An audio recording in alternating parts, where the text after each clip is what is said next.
Everybody, welcome to the February outreach meeting. I am Brandon Marino, the chair of the outreach committee. Today we're going to be talking about the digital communications policy from Empower LA. I'll go into greater detail during my chair comments, but for now, we'll call to order at 7:04 p.m. and we'll do a roll call. Is everybody ready for the roll call? Yes. Okay. Terry Austin. Here. Ira Gold.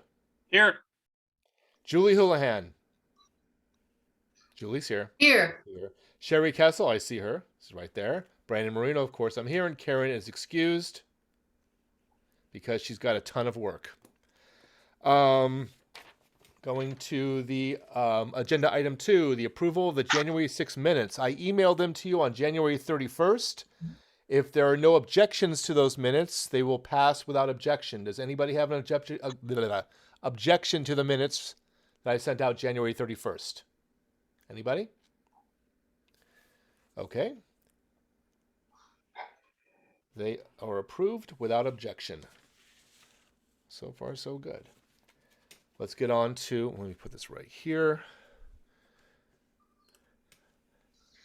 Agenda item 3, comments by the committee chair.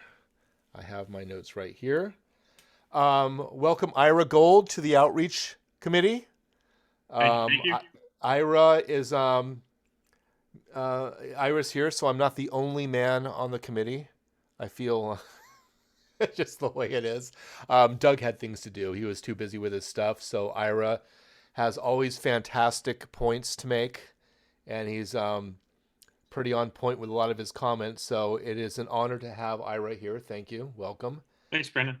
Getting on to outreach stuff. Social media posts. We are hitting all 3 social media platforms that I actually have some access to. I do not have access to YouTube just yet, but Instagram, Facebook, and Twitter I am hitting hard.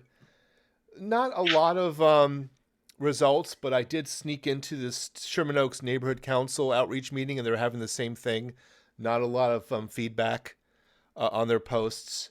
I don't know if it's that time of the year or it's just a matter of hashtags. I'm not sure, but I'm going to keep working on that and just keep plugging away. And we put enough posts out there, and I'm going to start putting out posts in addition to meeting posts. I'm going to start putting out informational posts, whether sustainability has something or land use or whatnot. But I'm going to start posting every single day. If any of you have ideas for me, please email me. If you say, hey, this would be a great post, we can do this. Julie, Terry, did you have a?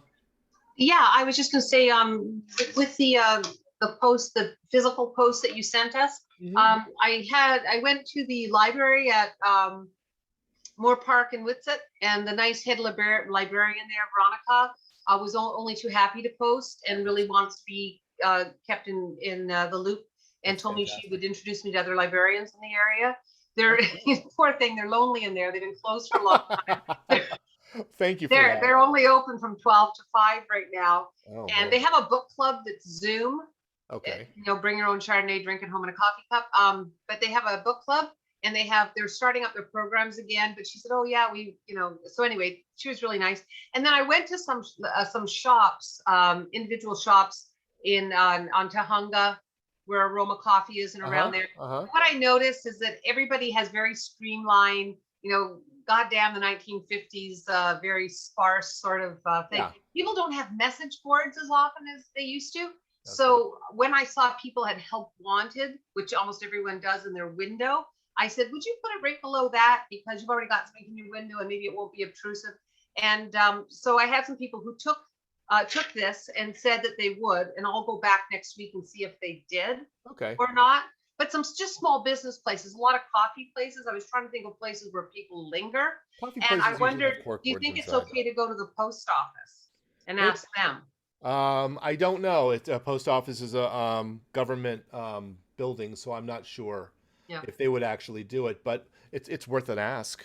Yeah. Thank you for that. This week I did it this week, and I find with these sort of things, like I talked to a lot of people who had asked the boss. So I'll circle back next week and see how successful I was. And I'll cool. Well, since I let Terry talk, Richard, did you have something to say? Yeah, we've been allowed to use the showplace in the library lobby, the one near the bookshop by the door. And we've had various contests and stuff, and we posted in that showcase. Okay. So we can probably do it again if we ask nicely. All right. And since I'm letting everyone speak during my time, Barry, go right ahead. Barry, your hand is up. Yes, I was just going to say, I think the only thing posted at the post office is wanted posters or pieces of paper. Maybe. Again, it's worth an ask. But thank you for that. That's all great material. The website. I have to get with Kim. I have not been able to. That's my fault. I think the only hiccup right now in getting the SaaS system up and running is the city clerk. We had a change. Our funding rep is no longer Paolo Posada. I think it's someone else. So I think they're just getting up and running. I think that's his name, Paolo Posada. I think that was his name. But there's a new person now. And I'm going to contact Kim tomorrow and find out what's going on, because I think the only thing was procedural stuff. I don't think the money is the issue. I think it was just paperwork and some whatever. But I would love to have that website up by March so every single committee can start using their own personal page. So I will get on Kim about that and find out what's going on with that. We are talking about the digital communications policy today, but I wanted to mention the code of conduct policy that is a little further behind than the digital communications policy, but they are interlinked. Violation of the digital communication policy will lead to the code of conduct policy. We're not necessarily talking about the code of conduct policy today because obviously Barry Johnson, who's here tonight, he's got government affairs and that's really his wheelhouse.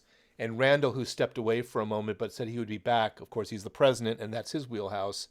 Code of conduct isn't necessarily outreach, but digital communications is. So during the conversation of the digital communications policy, there will be discussion regarding code of conduct, but let's not make it the main discussion. The main discussion today is digital communications, though people are very have strong feelings about both of them, and more so the code of conduct policy. But that we will get to that another time, probably in another committee, maybe Barry's committee, or maybe Randy will just bring it directly to the board. So that being said, that will conclude my comments by the committee chair, which is item 3. And now we're going to go to item 4, public comments on non-agenda items within the committee's jurisdiction. There is nobody here that has never done this before. Everybody knows the rules, so there's no point of me expressing them. So what I'll do now is it'll be 1 minute. Actually, you know what? 2 minutes. Let's do 2 minutes per speaker because we don't have 50 people here. Is that Randall? Yeah. It is Randall. How are you? Welcome back. I just want to get you up to speed really quick about my comments that we are not diving deep into the code of conduct policy. I was mentioning that is more Barry Johnson's wheelhouse and your wheelhouse. This is going to be the digital communications policy today. That's more outreach than anything else. But if you want to talk about the code of conduct policy because they are connected, you may, but let's try to make it mostly digital communications policy. That being said, that little retread there, we'll go to public comments and non-agenda items within the committee's jurisdiction. Again, everybody's a pro here, so nobody's going to be talking about little green men on Mars. So that being said, Barry, would you like to have some? You have 2 minutes. Go right ahead. The floor is yours. Barry, please unmute yourself. There you are. Yeah, I apologize. I hadn't lowered my hand from before. Okay. So, Kira Durbin, welcome to the Outreach Committee meeting. You'll have 2 minutes. The floor is yours. I'm disappointed I was going to talk about little green men from Mars. Yes. I'll save it for offline. Okay. No, I just wanted to, I'm positive that Barry has already announced this, but so Tiff is officially the new field deputy for Krikorian's office for that part of Studio City. I'm still working on my resource guide. I feel like every time I get it finalized, something changes. But I also just wanted to make sure that everyone is understanding that, we have 0 available beds. Everything's under quarantine right now. And even if it wasn't under quarantine, we've got 100 people waiting for a bed. And then I will very much appreciate anything that Barry has to say or discuss in the future on the code of conduct policy. I was just talking to the mayor's office today about this. In fact, Empower LA would like to have a little more, shall we say, power in enforcing when there are infractions or people feel that there are things that are being done wrong. So I will look forward to that discussion with Barry, who is always very knowledgeable and well-informed. And as always, thank you all so much for volunteering your time to do this. I think the biggest reason we fail in social media is, honestly, there just aren't that many people that are really actually interested in government. There's a lot of people that like to talk and flap their gums and have an opinion on everything, but I think it's few and far between the people who are actually willing to get down to the nitty-gritty. And you all in this meeting are obviously those people. So thank you very much for your time. Barry Johnson has his hand up again. So Barry Johnson, the floor is yours. You have 2 minutes.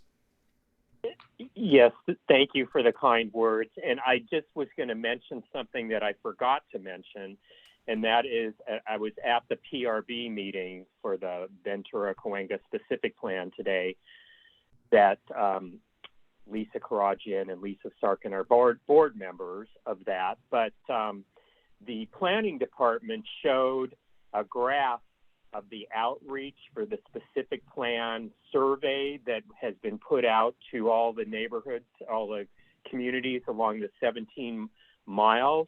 And Studio City had the most responses. And I credit that to Randy putting an e-blast out. And I know the FCRA did as well, but we literally on their graph, it was like the bar for Studio City was like 4 times longer than any other community. So that was good. Good outreach. Thank you, Mr. Johnson. Is there anybody else? I have Jeffrey's here. Peter Cole is here. Anybody not part of the committee who would like to comment on anything? Public comment on non-agenda items, going once, going twice. Agenda item 4 is off the books. We will go to 5. Let me move this over to the side so I know what I'm talking about. Possible presentation by public officials. There are none today. Surprised. So we will skip 5. We'll move directly to 6. Let me read this for you, actually. Discussion and possible motion, digital communication policy. I'm just calling it the DCP for short because it's a mouthful. They met on February 1st. The Board of Neighborhood Commissioners met on February 1st. I had to leave the meeting a little early because Cultural Affairs was starting on February 1st, but they started at 6. Cultural Affairs were at 7. So I didn't get a chance to stick around for the meeting. But from what I understand, there wasn't anything brand new to report on that. It's possible that they're going to be voting on the digital communications policy, from what I understand, sometime in mid to late March. So it would be a good idea to get this DCP onto the board agenda, which is why we are creating a motion today. Like I said before in my committee chair comments, I believe the code of conduct is a little further behind the digital communications policy, although it's something we really should talk about because some of the comments I heard earlier are absolutely correct, in my opinion, just my opinion. So we will we're going to have a roundtable discussion. This is how I'm going to do it. I structured this motion where it's either supporting or opposing because I'm not sure yet. I don't have the input from the committee and no input from the public yet. So I don't know which way we're going to go with this. So the possible motion is this is not the motion. So I do not require a second for this yet. This is going to be a roundtable discussion. Then I'll formulate the motion, whether supporting or opposing. I will call out the motion, ask for a second, and then we'll have a second round of public and committee debate. And then we'll vote on it or amend it, whatever needs to be. So this is the motion as it stands, just as I put it on the agenda. The Board of the Studio City Neighborhood Council, SCNC, supports or opposes The digital communications policy is presented by the Board of Neighborhood Commissioners, BONC, and Empower LA, representing the city of Los Angeles. I put that little representing the city of LA at the end because who knows where this is going? If it's going to the city attorney's office, city council, who knows where it's going to go? I just wanted to put that there to show that they currently represent the city of Los Angeles. Now, I did say there are several attachments to this agenda. I do understand that the Board of Neighborhood Commissioners website, their Google Drive is pretty confusing. That's just the way Google Drive is. It's not intuitive at all. But the last version, which I have right here, is the draft version right now they currently have is 10/14/2021. So it's about 4 months old. I hope everyone read it or at least perused it slightly so we can have a roundtable discussion. And in this roundtable discussion, I prefer when you talk, let everyone else talk, and then I'll come back to you after everyone's had a chance. And then I'll just be going in a circular manner. If you already spoke, let everyone else speak, and then speak again. And then I'm going to see where we're going on this. I will formulate a motion, and then we'll go from there and start all over again. So let's do a roundtable discussion. We're going to start with Barry Johnson. Your hand is up. Go right ahead. Yeah, this is just a bit of housekeeping for right now. This motion, and you would have to email it to the Board of Commissioners and our 2 council members. Yes. It's not only CISs are only sent to city council files for which there isn't one for this. So just a little bit of housekeeping. So it'd be an RFA. Well, it would be an RFA or CIS, or it'd just be a direct email to someone. Direct email. I do. Okay. Fantastic. Does anybody else have anything to talk about? Come on. Even public and committee, everybody's involved in this. Does anybody have anything to say about this? If not, I'll talk. But I'd rather everyone else speaks first. And I'd love to hear what everyone else has to say before I say something. I just want to get public and committee opinion on this. Scott, go ahead. Well, you twisted my arm, so here we go. Okay. Going through the policy here, it says the comments are regularly checked. So somebody's going to have to regularly check the comments and review them. And then there's a whole policy about what people say, what you can and can't take down. As far as account administrator, now all of us have a Gmail account. Sorry about that. So all of us have a Gmail account with our email address, which gives us a YouTube account. And right now on my SCNC YouTube account, I have a bunch of videos already posted regarding SCNC business. So am I going to need board approval for that? Or am I not going to be allowed to post on those videos on that account? So it says also, we have 3 people, the account administrator, the president, and the vice president for all of our social media accounts. And then all of the digital communications have to originate from the neighborhood council acting through its board and not any committee or any other group. So you're not going to be able to post anything unless you go to the board first for approval. There's also a clause here about spoof accounts. We all know about the Instagram account. How am I doing on my time? There's no time. Go right ahead. Well, there's And not enough of us where I have to really manage the time here. So go ahead. Thank you. I'll try to talk faster. It also mentions that we have to follow the style guides established by the city. What were we at now? 4 or 5? Can you mention the number? 7.4 style guides. Neighborhood count. 1 second. Let me just. I can just read it while you look. No. Oh, I'm just 7.4. Go for it. Yeah, so neighborhood councils should follow all style guides established by the city for digital communications. Now, it does mention logos and city seals, but style guides also include quite a bit more than logos and city seals. If anyone's ever seen a style guide, they're pretty, I mean, they contain what words you can and can't use and all kinds of other stuff. On 8.6, there's some provisions about obscene or sexual content and discrimination and age and gender. We have that at almost every board meeting. So when we post our board meetings to Zoom, we're immediately going to be in violation of that because the content is obscene, it is sexual, and it is all those other no-nos. YouTube, I already got that. We can't like or retweet anything. Let's see, what else did I make note of? Well, no, let me correct you on that. Liking and retweeting, are you talking about the official neighborhood council social media platform, or you as an individual? Well, that's what I'm not sure of. Like if I go to your post and click like, what happens? Well, I believe there would be a disclaimer on our social media outlets, which I should do. I should make sure I know we do have them, saying it does not endorse a like or a retweet, does not endorse, the SCNC does not endorse any business.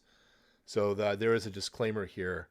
I forgot. But if I like it, if I go to your Facebook, if I go to your Facebook and I say like, or say, hey, I really like that graphic you did, the way you circled the meeting with the red marker. Can I do that? Or do I have to say I'm liking this as a private individual and not a member of the neighborhood council? I'm not sure of. It's a good point. We'll take it on there. All right, let somebody else talk. That's enough. Okay, let me stop sharing for a moment. Terry, go right ahead. Unmute yourself, Terry. Sorry. I just thought after reading through this, I thought it needs a disclaimer after every section to say to the best of our ability, because we are volunteers. And since the city isn't providing a budget or a person beyond the one advisory legal individual, I think it's near to impossible to meet the criteria of this. So I think that should be added to the best of our ability. That was my, it's very detailed and I understand why it is, but I think that we'd be tripping over ourselves all the time and everybody would be calling you on, technicalities. You can spend entire meetings talking about minutia. So that's my comment. Fantastic. Thank you, Terry. I'm going in the order of what Zoom shows me in the right-hand participants screen. So right now, the next one is Kira, then it'll be Julie, Barry, Richard, Ira, and Peter. So Kira, go right ahead. Yeah, actually, I just want to reiterate both things that were just said. I mean, originally in the first draft of this, it basically said that nobody who's a member, now I'm not a board member of my neighborhood council, so I can do whatever I want. But anybody who's in this meeting who is a board member of neighborhood council, the first draft basically said that you could never speak your opinion about anything. And I'm not sure that language, to my satisfaction, has been cleared up, because as Scott just gave an example, he's a board member. If he clicks like on Brandon, who is also a board member, is that disallowed? Because that's ridiculous. And then second of all, the second, so if you want to clarify that would be great. But yeah, let me. It's just like the amount of things that they say you can't do. So basically all you could do on your social media is post about your meetings. Yes. Basically, that's it. You could never say. Really quickly, I'll just point of information for you on 3.2 under scope. This policy applies to all individuals appointed, elected, or assigned by a neighborhood council as responsible for the neighborhood council's digital communications accounts, platforms, and tools. So the Sherman Oaks Neighborhood Council or the Studio City Neighborhood Council can bring someone in. It could be a committee chair who is also just a stakeholder, not a board member, to handle the communications policy and this to handle social media. And this communications policy will apply to them as well. You don't necessarily have to be a board member for this policy to apply. Right, but I'm saying a board member like say for instance, Jeffrey Hartwick, it just popped up in the first person on my screen. Say for instance, Jeffrey Hartwick has a very active Twitter account in which he is expressing his opinions. I'm sure we all know who the people are who might start having a field day about Mr. Hartwick expressing his opinions and asking, are those the official opinions of Studio City Neighborhood Council? And that just kind of seems like, as I used before, the word ridiculous, because I don't know anybody who works for the mayor's office or city council or any of my friends in any government agency who are not allowed to share their opinion on something as simple as go Dodgers, yay. Or I guess there's some football team we have now that's going to play in the Super Bowl. Go that team, which is actually in Inglewood, yay. So Mr. Hartwick would not be allowed to say that because he has volunteered his time and energy to be on neighborhood council. I'm sure there's a better word than ridiculous, but I'm tired. Thank you. Thank you, Kira. All fantastic points. Julie Houlihan, go ahead.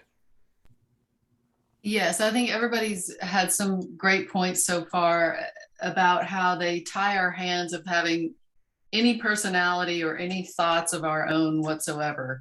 And that's the frustrating thing to me. I did go to a workshop with Raquel Beltran where she was explaining the point about if you posted on our Instagram a notice of our meeting and said, you know, please join us, and I hearted it, I would be in violation of the policy.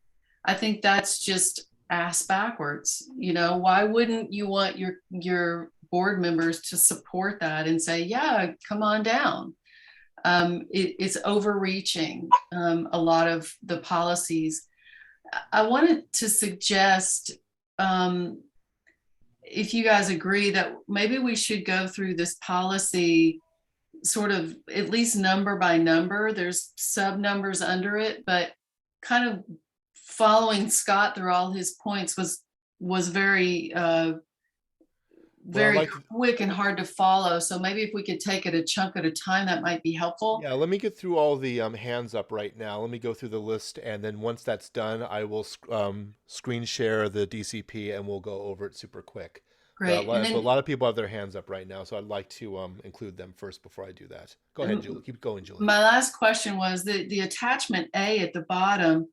Is this something you're supposed to post on the social media account and expect people to read an entire page? I don't know where you would do it, but maybe it can be a link on the social media page to maybe a page on your website. It's a disclaimer. But yeah, it's crazy. Nobody would ever read that. Well, where are you going to put it on Twitter with 140 characters? But, I know. Yeah, it would have to be a link, I guess. Okay, thank you. Certainly. Barry Johnson, go right ahead. Barry?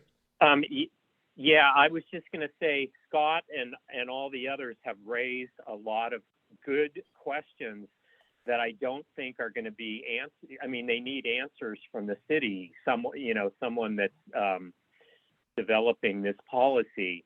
And I think in the end, if you want to get a vote on the board meeting in less than 2 weeks, that you're going to have to basically vote a motion tonight, essentially Brandon's motion, and pick supports or opposes.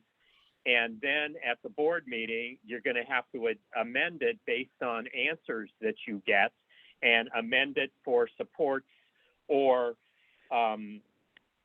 opposes that night. Because until you have the answers to all these great questions, I don't see how you can do a full-on motion, because I think based on the questions I'm already hearing that this motion is going to have to probably end up saying we oppose it unless the following is done, but we don't know what that following is yet till we have some answers to the questions that have been raised. So just food for thought.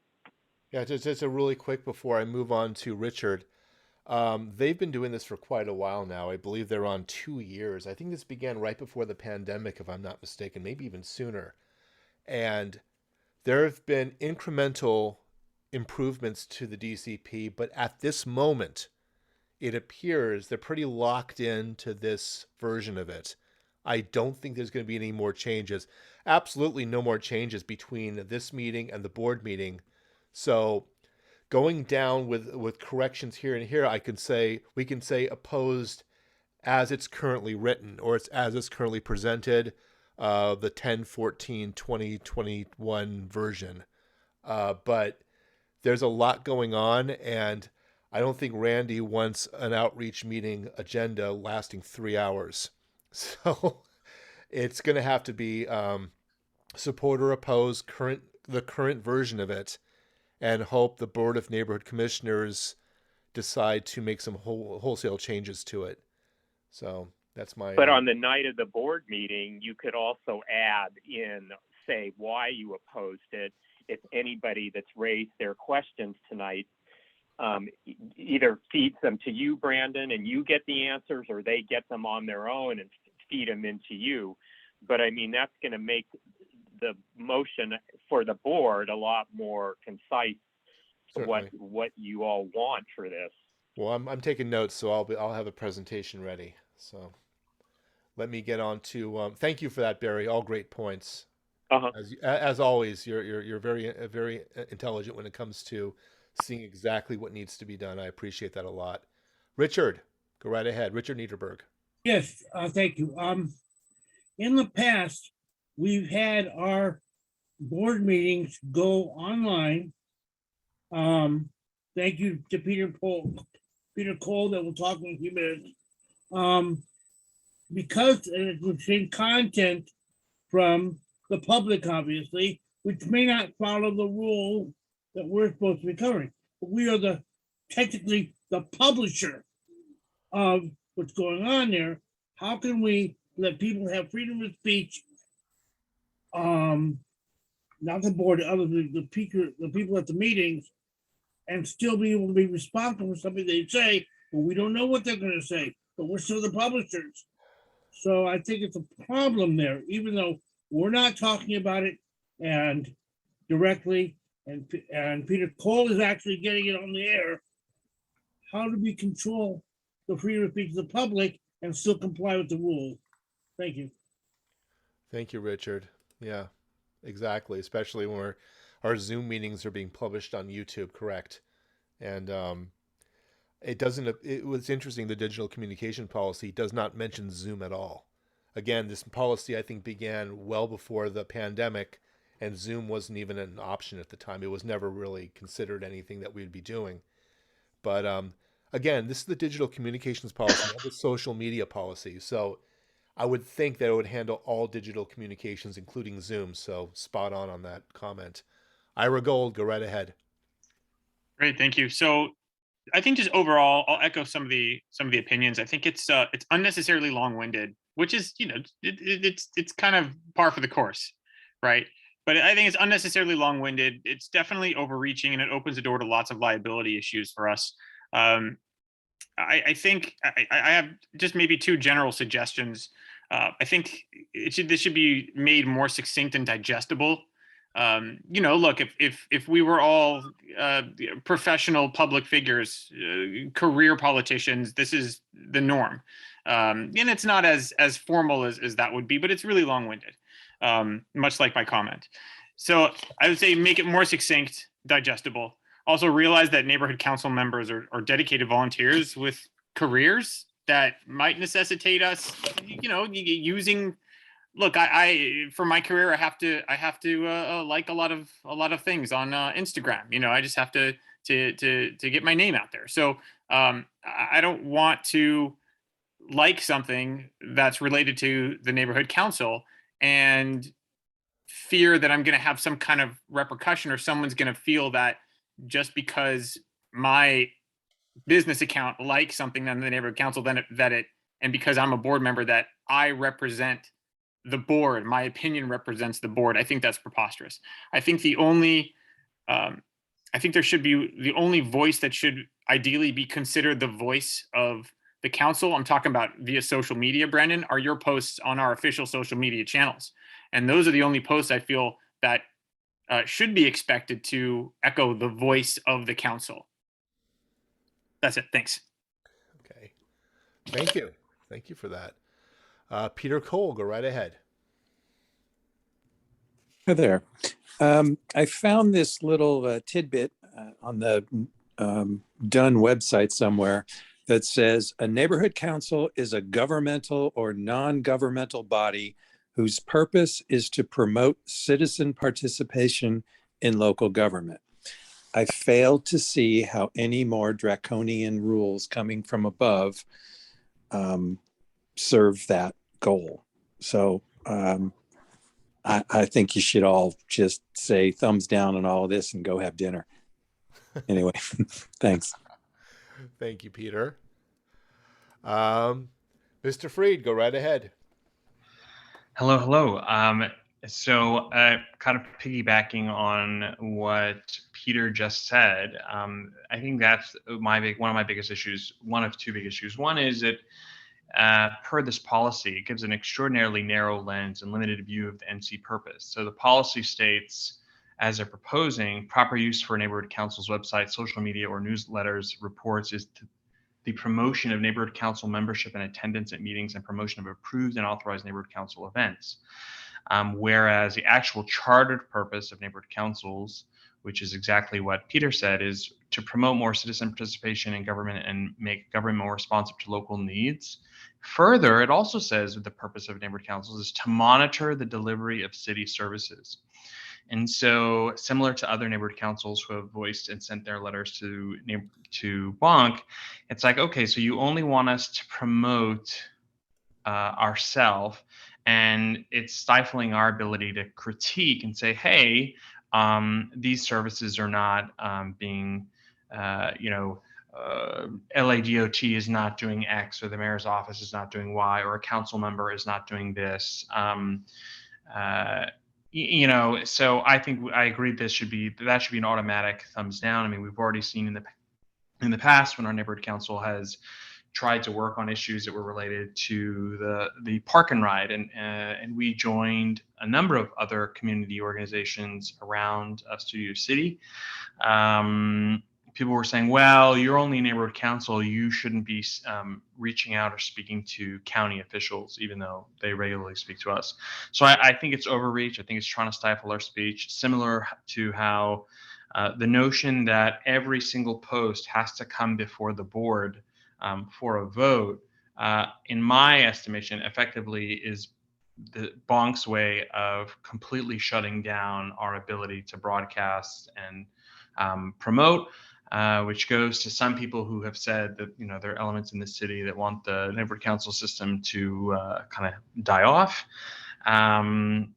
This is something definitely that I think stifles the free speech of all the neighborhood councils. I think we should oppose it, and perhaps the offer instead is that Bonk could ask neighborhood councils to draft their own digital media policy that they feel is appropriate for their community. And perhaps that's something that bylaws would want to consider, or, there's nothing that stops us from doing that for ourselves. Thank you. Okay, really quick before I move on to Jeff, to discuss one point that Randall stated on the digital communications policy 2.4. It says neighborhood council boards are authorized to administer, implement, and enforce this policy.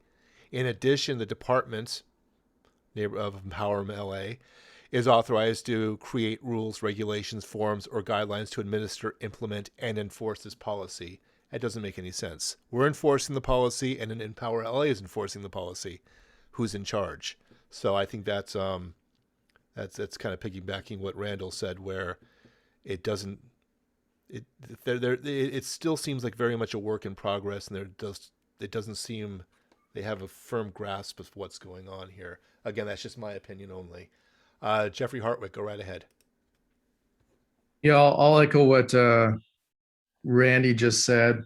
I think it's meant to stifle the neighborhood council system, and a lot of this violates the First Amendment and is pretty much unconstitutional.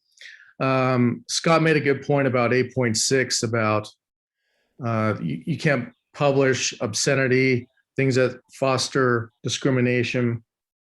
And a lot of public comments contain obscenities, unfortunately, or could be construed as fostering discrimination. So if we were to post in the context of a YouTube or a Facebook video, the entire Zoom meeting, what's the ramification of that? That's going to be problematic. And then at the very end, attachment A says at the very bottom, comments containing any of the following are subject to potential removal and or restriction by the neighborhood council.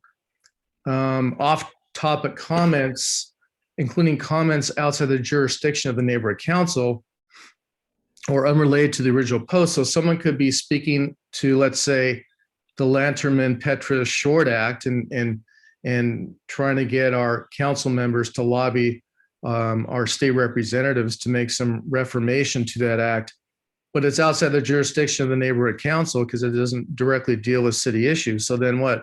We have to somehow censor that or dispose of that comment. So, I mean, I believe we need to throw the baby out with the bathwater in this case. So we need to get rid of this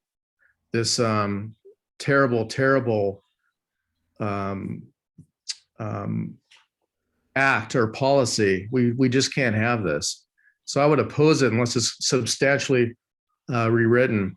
And exceptions should be made for the posting of public meetings. I don't see how you could get around that other than by censoring it. Thanks. Okay, before I move on to Julie and Barry, let me show the digital communications policy. This just for everyone's perusal. Julie had a great idea, and I will get to Julie and Barry in a moment. This is the original motion right here. The whereas, now therefore it be resolved. And when you use your booming voice when you speak this. But here is the now 2.4 is what I just mentioned, that both neighborhood councils enforce the policy and the department, which is Empower LA, enforces the policy. The scope applies to all individuals appointed, elected, or assigned by a neighborhood council as responsible for the neighborhood council's digital communications accounts, which again, I have to stress, doesn't say social media. Zoom is a digital communications account. And from what I understand, that we lost somebody. From what I understand, that the city is trying really hard. I guess it was a state thing. Barry can correct me on this. A hybrid meeting of both in-person and Zoom at the same time. I believe it's a state proposal. If that passes, remember, Zoom is still considered a digital communications account, though it's not mentioned here. It doesn't say Instagram, Twitter. It says up to and including. They do mention them, but it says, up to, not limited to. So there's that. And these are just definitions. Neighborhood council website, social media. So under social media 4.4, it talks about Nextdoor, Medium, Twitter, but not limited to. So again, this came out before Zoom became a big thing in the neighborhood council system, or they would have put it there. Newsletters, the e-blast Randall puts out every single month would be considered it. That would be subject to the digital communications policy. Going to administrative responsibilities. This is basically doubling up, like both Randall and Scott have Zoom access, things like that. They do say there's an opportunity you could give to the passwords to Empower LA just in case someone leaves. I know Ira's working very hard on Studio City NC, the Instagram handle that we lost some years ago, which is interesting because let's go to 6 really here. 6.4, 6.3 and 6.4. 6.4, neighborhood council should have as few neighborhood council digital communication accounts as possible to ensure accuracy of content and regular moderation. Ira, listen up. A neighborhood council may have multiple accounts. If it can be demonstrated that more than one account will effectively serve the neighborhood council's goals, a neighborhood council should strive to remove, close, or delete dormant or unused accounts and report spoof, imposter, or unapproved accounts. Okay, report it to who? Empower LA? They don't have any power in this. The city attorney's office? It doesn't necessarily say who you should report it to, or if they have any power at all to do anything about it. Facebook is under no requirement to do anything. So, and Facebook, of course, owns Instagram. Design of digital neighbor. I believe Scott mentioned this. I believe 7.3 and 7.4, the style guideline that Scott mentioned. Again, it's very vague. Let me see. 8.7. Here it is right here. This is for the social media. The last line of 8.7, acknowledgement of any entity or persons on this page does not constitute the neighborhood council's support or endorsement of it or its products or services. So if you're liking something, is that an acknowledgement of supporting? Is that an acknowledgement, liking, giving a thumbs up on an Instagram page or on a Twitter page? Again, they do not specify exactly what that means, acknowledging. The big one here, I want to go up a little bit, that I wanted to wait until the end before I spoke, and then I'm going to let everyone else speak again after this. Everyone's talking about 8.6. The big bugaboo here, I think, is 8.6.1. When you read 8.6.1, that relates to campaign-related purposes, including but not limited to statements in support or opposition of any candidate or ballot measure. What if SB 9, SB 10 suddenly became a thing? Maybe SB 9 and SB 10 don't exist yet, and suddenly it becomes a thing, a ballot measure. We can't talk about it? What if the entire neighborhood, what if the entire Studio City community can't stand a particular ballot measure? I mean, this is so vague. We can't talk about ballot measures. Obviously, candidates.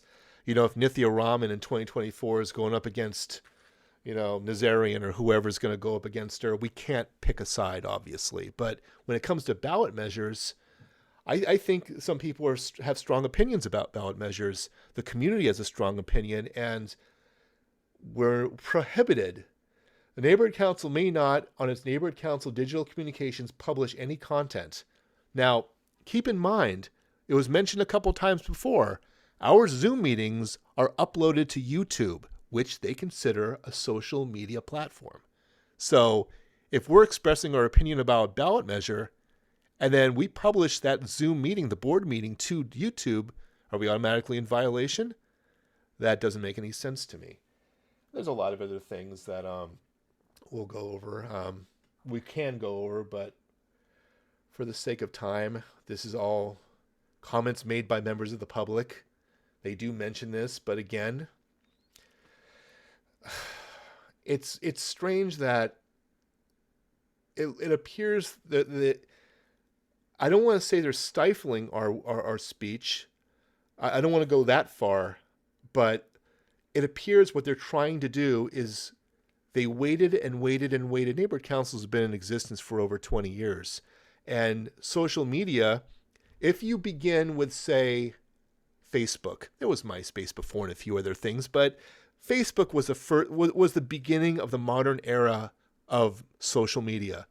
Well, 2005 was a long time ago, and now they're finally coming out with this. I think they're trying to cram everything into one document, and then they're going to fix what doesn't work as it goes along. And I'm okay with that, because simply put, you don't know how something's going to play out until you put it in play.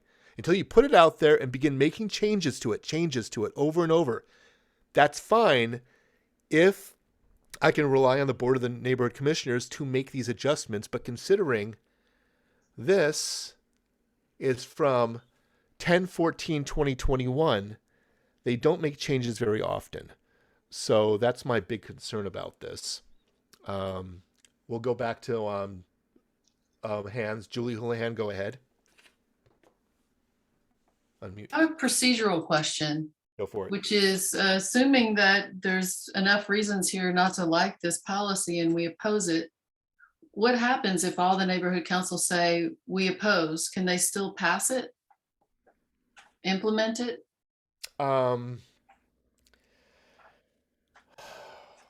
That is okay. I had a conversation with Richard about this before one of the meetings.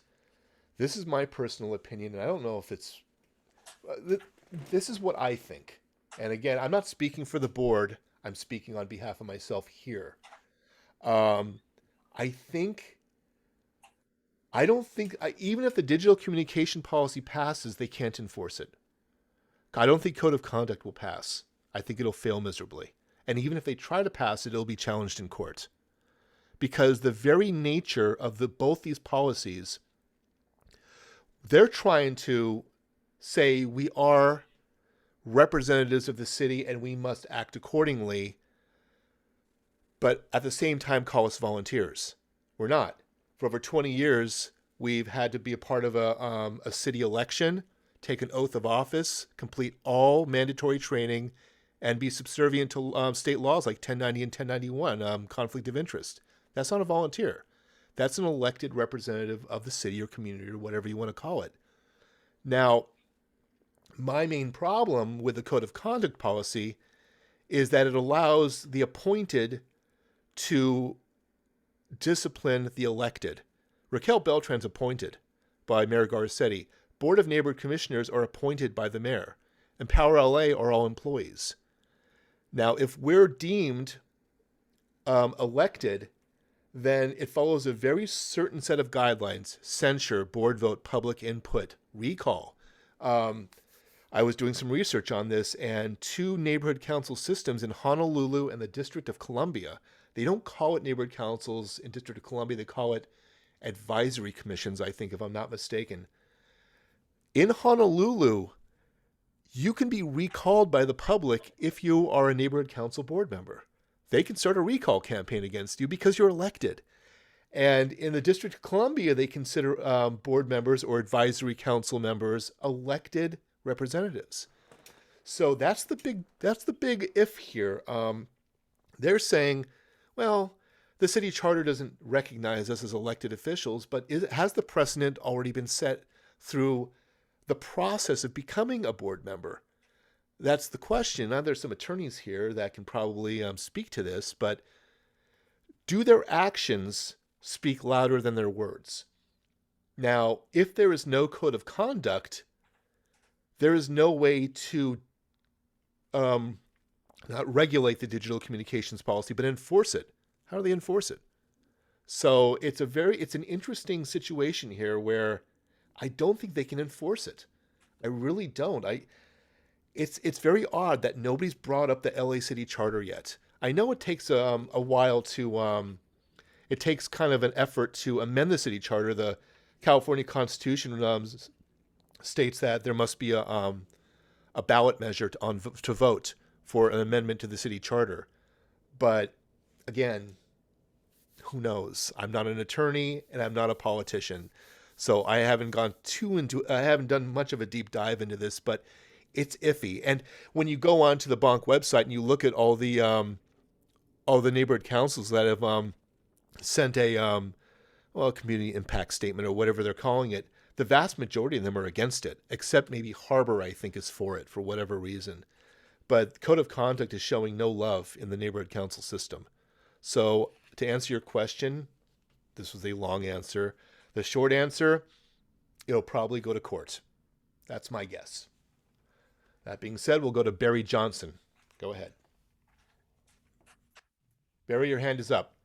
Yeah, I was just going to say, and it was spurred on by what Randy and Jeff said, the neighborhood council system overall has trying to be, over the last few years, they've been trying to streamline things. So I think there's about 98 neighborhood councils.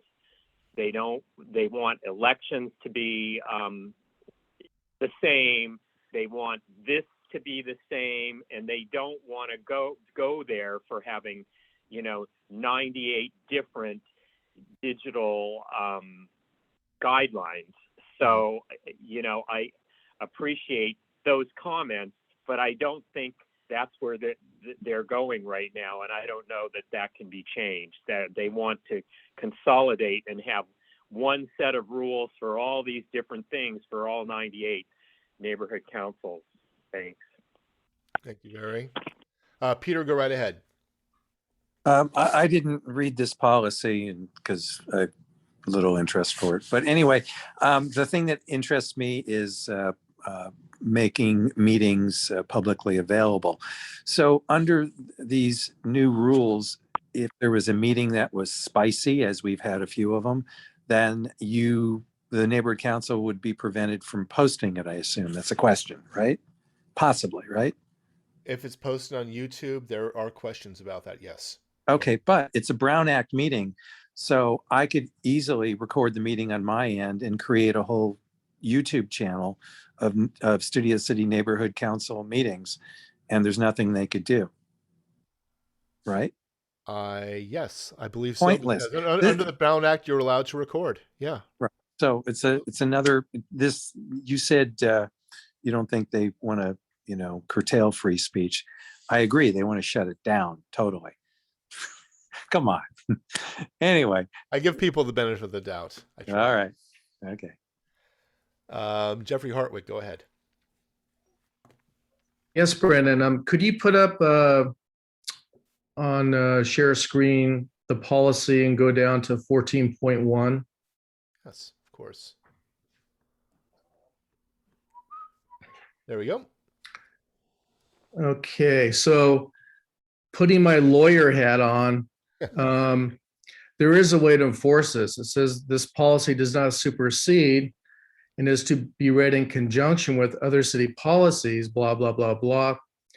Neighborhood councils may enforce this policy in conjunction with their bylaws and the commission's policies, including but not limited to the code of conduct, censure, and removal policies.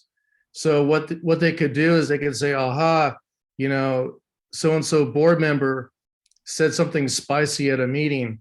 It violates the digital communications policy, and we're going to enforce this through the code of conduct because it also violates the code of conduct. Then we're going to bring you up on charges or whatever kind of kangaroo court they have to deal with that violation.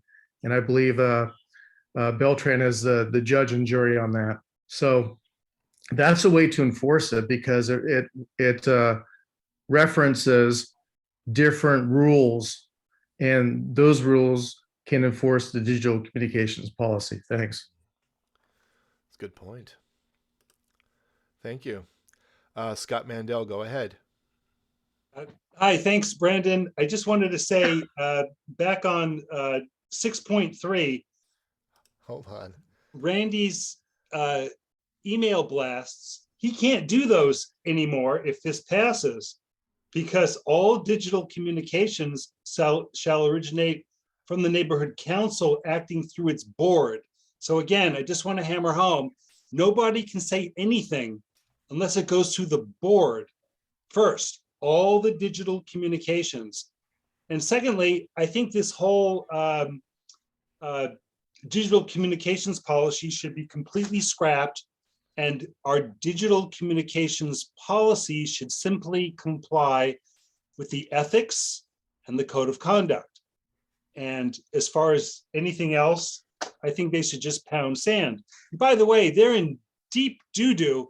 If you read what the Reseda Neighborhood Council discovered what Dunn did during the last election, they're in trouble too. They are not, they shouldn't be, they're in the glass house throwing stones, needless to say. But a 6.3 just makes things, impossible for anybody, including you. Were you at the Budget Advocates meeting?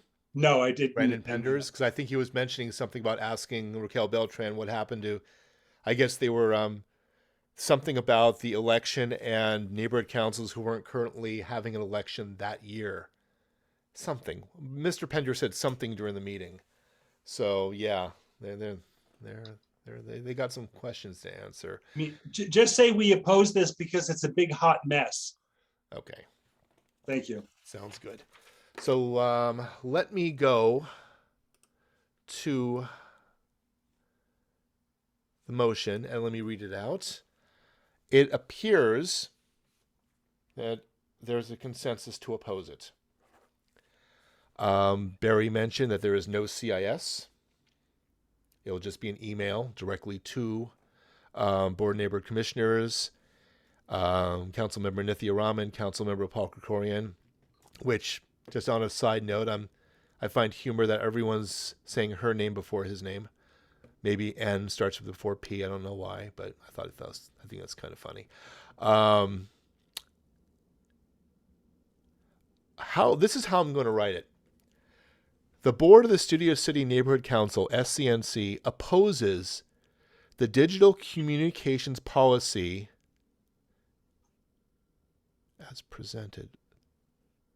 The current digital communications policy as presented by the Board of Neighborhood Commissioners and Empower LA. So I'm going to put current in there. Does anybody have any suggestions of any other wording I can use? Yes. So far, go ahead. If you're gonna say current, I would say as of, and put a date. Because what if they change something in the next week? Got it. That'll be February 16th. That will be the date of the board meeting. Yes, it's true. I don't think they're going to make changes, but they could. They very well could make wholesale changes right before their vote. So it'll be the board of the Studio City Neighborhood Council, SCNC, opposes the digital communications policy as of February. Wait, let me write this. Let me put this down. Neighborhood Council supports the digital communication policy. I can put in parentheses current draft as of February 16th, 2022. So this is what I'm going to do. The board of the Studio City Neighborhood Council, SCNC, opposes the digital communications policy, in parentheses, current draft as of 2/16/22, as presented by the Board of Neighborhood Commissioners and Empower LA, representing the city of Los Angeles. Does that language sound good to you? Do I have a second? Who raised their hand? Terry will second. I had a question, actually. Yeah, go ahead. Do we need, is it customary to put in a reason as to why, or a suggestion, or what is typically more effective? There is so much going on in this digital communications policy, and people have so many opinions about it that I don't think it's going to make much of a difference. I think we should just oppose it as it currently stands. And as Scott stated, it just might be so much of a mess that they've tried to do too much, and they fiddle with it too much that perhaps there might be no way of actually saving it. But I would just oppose it as the current draft as of 2/16/22, which would be, of course, the date of the SCNC board meeting, and just leave it at that and not go into details. There's a lot of stuff. I have notes, just crazy notes about almost every point of this policy. It's probably just a good idea to just straight up oppose it and see what the Board of Neighborhood Commissioners will do about it. And then if it needs to come up at another time, we could bring up another motion regarding this. That is allowable, to bring up another motion in a couple of months if the Board of Neighborhood Commissioners makes wholesale changes. Then we will revisit it and make another motion. So that's how I'd like to do it.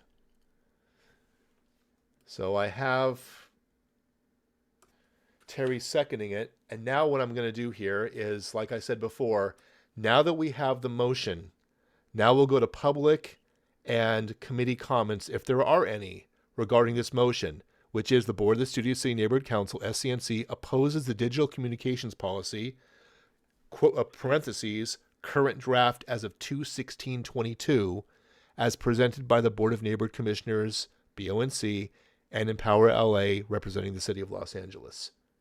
Does anybody have any comments? No comments? Public or privates? So what we'll do we will go straight to a vote. So we are voting on agenda item 6. The motion, I'll read it one more time. The Board of the Studio City Neighborhood Council, SCNC, opposes the digital communications policy, parentheses, current draft as of 2/16/22, as presented by the Board of Neighborhood Commissioners, BONC, in parentheses, and Empower LA representing the City of Los Angeles. So, I will go to a vote here. In fact, we can do a show of, well, I'll do it right. I will go by names. If I can find the piece of paper that has everyone's name. Good. Terry Austin. I vote in favor of the motion. Okay, yes. Voting in favor means you're opposing it. That's correct. Ira Gold. Yes. Julie Houlihan. Yes. Sherry Kessel. Sherry, give me a thumbs up. Okay, I think I saw the... Okay. Brandon Marino, yes. And Karen is excused. So that is 5 yes, 0 no, 1 absent. The motion passes. So our committee opposes it. So that ends agenda item 6. We'll go to agenda item 7. Comments from committee members on subject matters not listed on the agenda but fall within the committee's jurisdiction and possible future agenda items. Does anybody have any ideas for future outreach meetings? Terry, go right ahead. I wanted to ask a meeting that I attended, a board meeting that I attended before Christmas, was talking about, because the last couple of years there have been virtually no events and there wasn't money spent out of the budget, the neighborhood council budget for much, that there was a bit of a surplus. And I don't know how much that rolled over into 2022, but I wondered if, in addition to doing like this sort of outreach, Yes. my backroom fuzzy, if there was if a motion could be made from our committee about sending out a mailer to Studio City to advertise the neighborhood council and maybe mention a few upcoming issues for the neighborhood, just to get people interested in attending meetings. I think that if there's money to be had that isn't earmarked for anything, that a postcard advertising neighborhood council. Now, some people might think this is a board issue, but if our title is outreach, then I think that is outreach. And when I was doing my little thing on the weekend, the last couple of days, just walking into places again, the whole reason I joined this particular committee was that people aren't aware of enough of the neighborhood council. So I just wondered if that might be an agenda item, to ask for a budget for a mailing to promote the neighborhood council meetings. Okay, thank you. Julie, go ahead. Well, along those same lines, I'm interested in like a special meeting with our new council person, Nithya Rama. I think that would be hugely attended, very popular, and might get some people interested. Perhaps Randy's working on that. I don't know, but Apparently he is, I appropriate believe. for us. Okay. I believe he is working on a town hall with Nithya Raman. Great. That was something he mentioned. So, Ira Gold, go ahead. Well, Brandon, I wanted to mention the farmers market, if I may. Yeah, go ahead.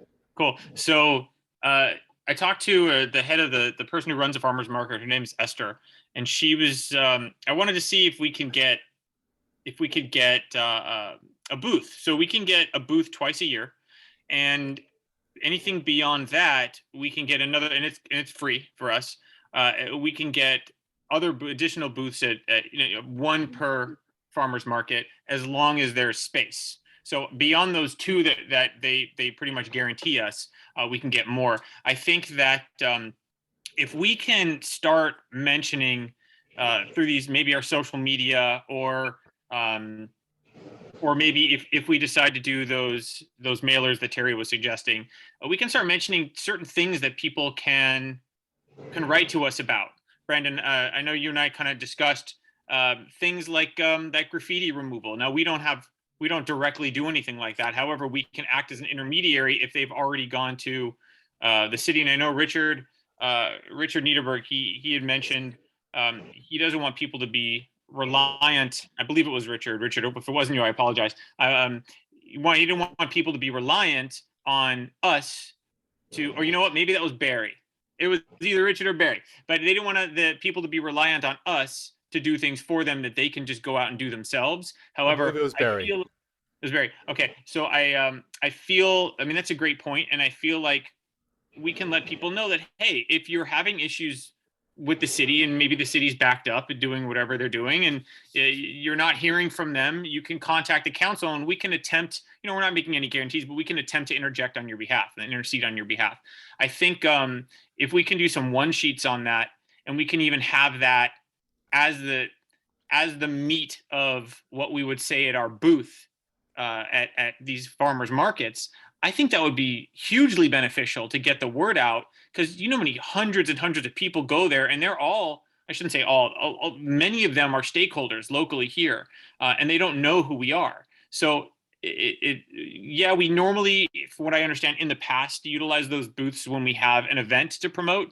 But if they're saying that we have 2 booths that we can use for whatever, and then potentially more after that, and we don't currently have events to promote, I say we promote what we can do, the little things we can do to help the stakeholders. And that's something that I think would be amazing for outreach. So I'd like to put that on the agenda because I don't see why we couldn't put something together very quickly on that front.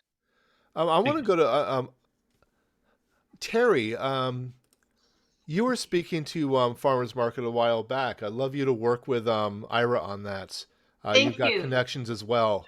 So both you and Ira, I think both of you together would be a dynamic team to really get the word out at Farmers Market. I'm so glad Ira mentioned that, because I also meant to mention that and forgot that even this, now that I've unblurred my background, even this, if it was put on a 24/36 foam core, just to get people's attention. And I'll tell you, I actually, for another issue with another nonprofit, not related to Studio City Neighborhood Council, not last Sunday, but the Sunday before, I worked a booth. And I'll tell you, I go to the farmers market almost every Sunday, and there's rarely a booth. It's really underutilized, and it's not just because of COVID. And I think that's a great idea. I'm so glad Ira mentioned it. I'd be happy to do it, and I will volunteer to man it. But just having something that people stop by, because as I said, just this past weekend when I was promoting this, and I told people, I said, you know, people are concerned about these things, about where, you know, if there's a stoplight you want, and I was explaining the different committees. I got so much interest in it. So I think in the farmers market, there's 1,000 or more people come by, and the vast majority of them are stakeholders. They're residents, or they're people who come regularly to the farmers market because they like this neighborhood, if they're not right in Studio City. So I think it's an excellent idea, and I'm totally on board for both pursuing it. I know who Esther is because I applied to get a booth, and I volunteered to be there. Cool. Richard, go ahead. Hold on, Sherry. Yeah, I got it in the past at least 4 times a year, just for the Luminari alone, and other members got it other days also. So it's far more than 2. I know, because I personally will do at least 4. So I think we can get more farmers market coverage. Fantastic. I'll go to Barry, then I'll go to Sherry. Barry, go ahead. Yeah, just for the record, the farmers market is a 50-50 co-venture between the Chamber of Commerce and the FCRA, for any of you that didn't know. But I was just going to say, if we do have a sort of help booth, the first thing, and I've mentioned this to Ira before, the first thing we need to give them is a contact for them to contact, and then let them know if that doesn't work, they can get back to us. Because these stakeholders need to learn how to help themselves. We cannot hold their hand for everything. So come to us, and we'll point you in the right direction first. But their first try has to be doing it themselves, because I tell you, in the day, you know, a few hours a week that I'm in our office and the phone rings, somebody's always calling, wanting me, you know, the person that answers the phone, me, to fix their problem. And every time they call, I say, okay, you need to contact this person, and this is what you need to do, and this and that. And I give them my email address, and it's like, you know, let me know if that doesn't work. And it's like 90% of the time that works. But it's like, to have a booth and say, we're going to help everyone that comes by every week, you know, I'd like to know who's going to volunteer to do that. It's like, we just have to get people to start helping themselves. We can be, you know, the information for where they need to go, but we cannot write the emails for them.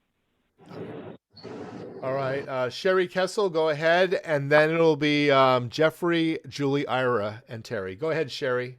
Just spurring off of that, just to spur off of that, I see that if we have the booth, if the purpose of the booth was to supply the information so that they can do it themselves, that would be a really great thing to do as I see it. We have like a printouts with even a little outline of this step and that step and that step, and provide that. Another idea that I was thinking, what I was going to say before that was, and my husband's been advertising for forever, 50 years.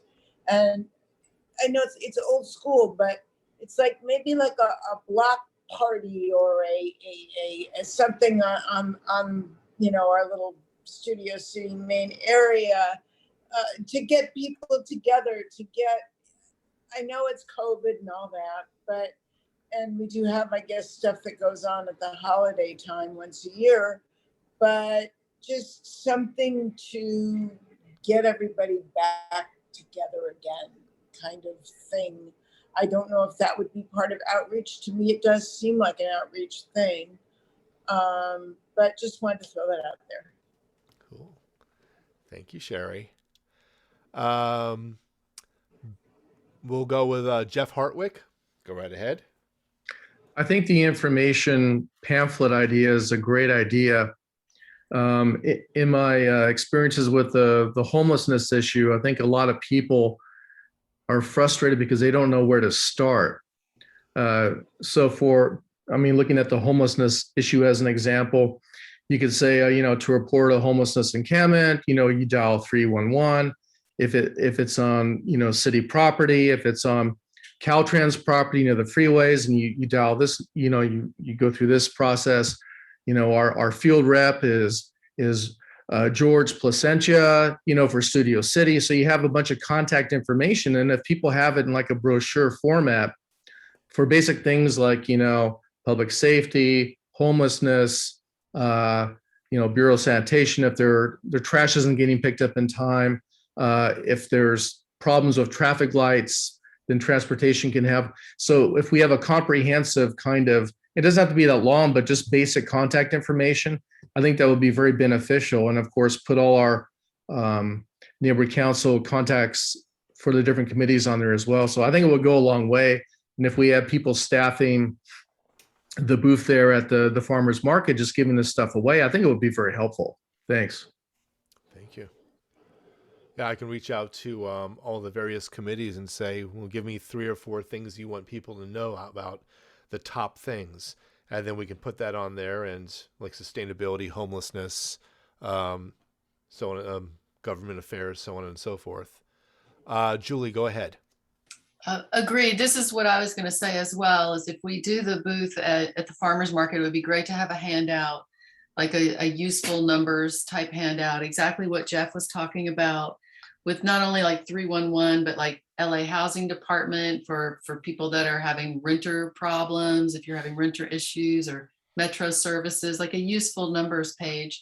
I really like that idea. And I know it's been really helpful for Luis on the homeless side of things, because he was talking about, you need to empower people to help themselves. And that's what Barry's saying. So I think that's a great idea and worth the time and money we might put into creating those. Cool. Thank you. Ira, go ahead. Cool. I think this is awesome. So, Barry, can you send me like a succinct list of the most common services that people have asked you for? Just bullet points to that way it can kind of help us compile.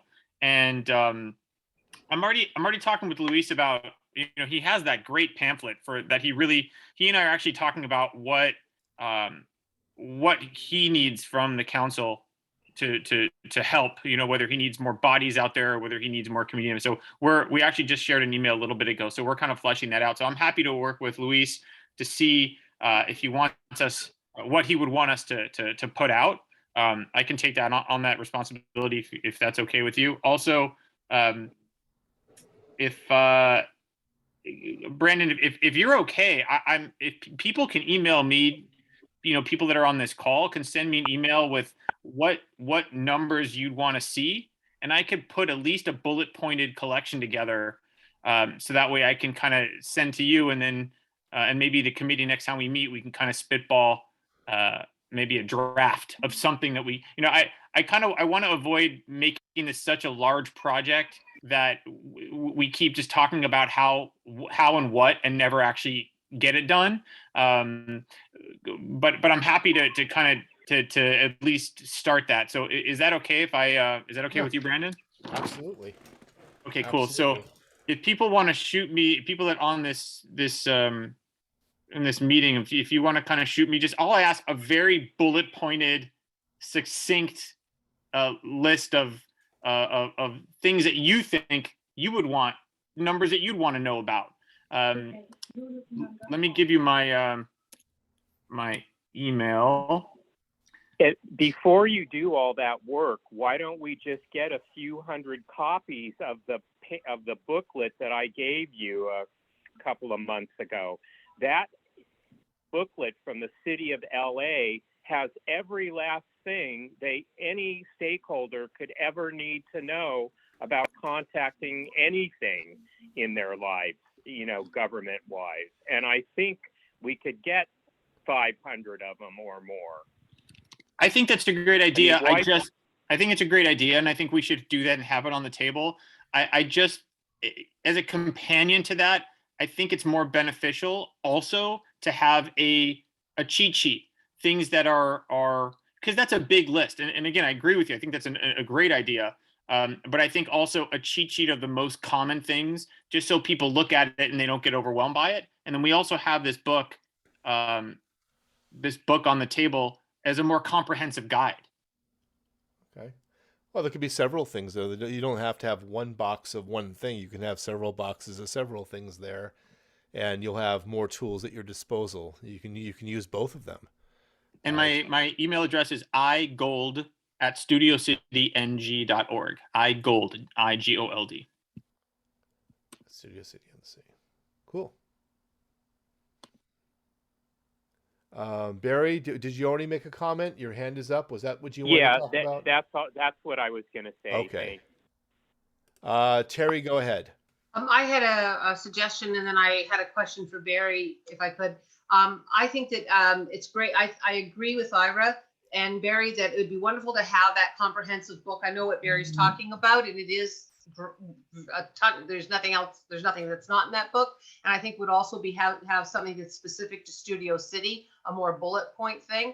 But I will tell you, I think it's also valuable for us, and it doesn't cost us anything, to create QR codes and have a poster again with the QR codes next to it and a few links, because I'll tell you something, a lot of people under 30 don't want to take a piece of paper.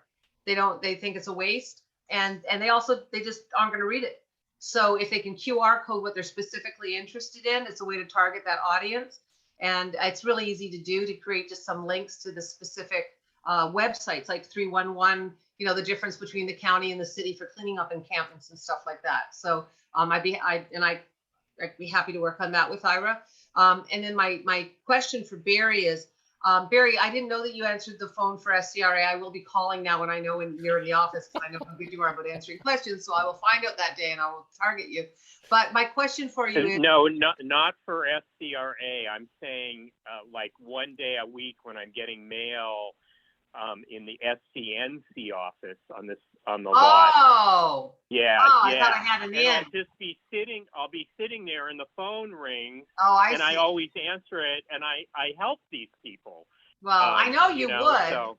It would be like, if you were answering, it'd be like, the bat line or something. But anyway, so my question was, and maybe you can help me with this because you do know a lot about things that go on.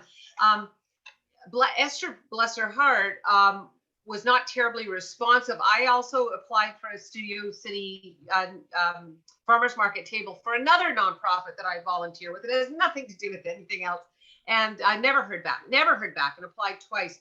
And there, like I say, there, in the last 4 weeks, only once has one table been utilized. So I just wondered, do you think there's a way to reach out to whoever is the be all, if it's the Chamber of Commerce, or if it's the SCRA, and say, could you have a cancellation list that if somebody doesn't show up, you could, like, if somebody calls and says, hey, my kid's sick, I can't go and man the table, that somebody could then have opportunity to use that table, because it's such a valuable resource.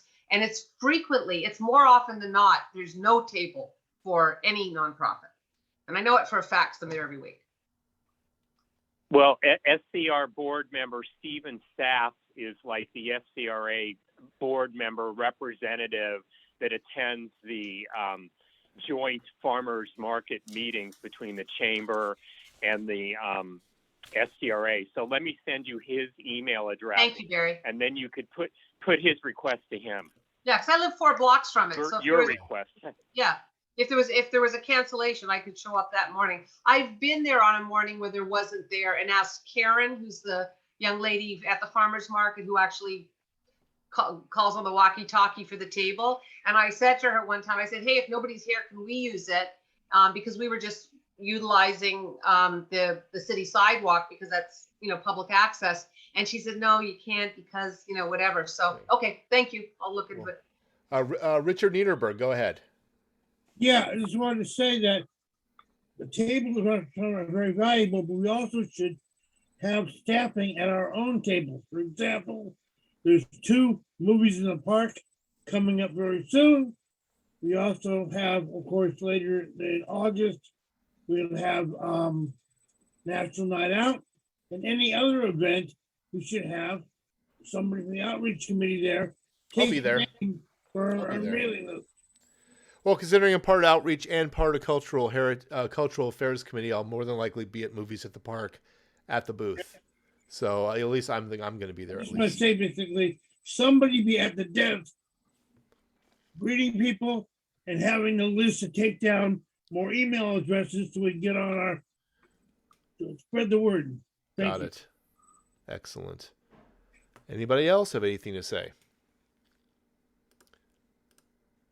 No? Okay. Then item 7 is closed. Item 8, closing comments by the committee chair. I don't have really anything to say. It was a very interesting meeting. I enjoyed every second of it. A lot of people had some really intelligent things to say. And I think we have a pretty clear idea about the digital communications policy and where we stand. And a lot of stuff that I could populate the next month's agenda with. So it's going to be an interesting month next month too. A lot of things. So thank you for everybody. At this point, I am going to go to number 9, adjournment. I motion we adjourn the meeting. Do I have a second? Second. I saw Julie's hand up first. So everyone in favor of adjourning the meeting, raise your hand. Yes. Me too. Okay. So I will adjourn the meeting at 8:33 p.m. Thank you very much, everybody. Wonderful meeting, and I'll see you again next month. Thank Have a you, good Barry. evening. Thanks, everyone. Thank you, Brandon. Night. Thank you, Take Brandon. care. Bye.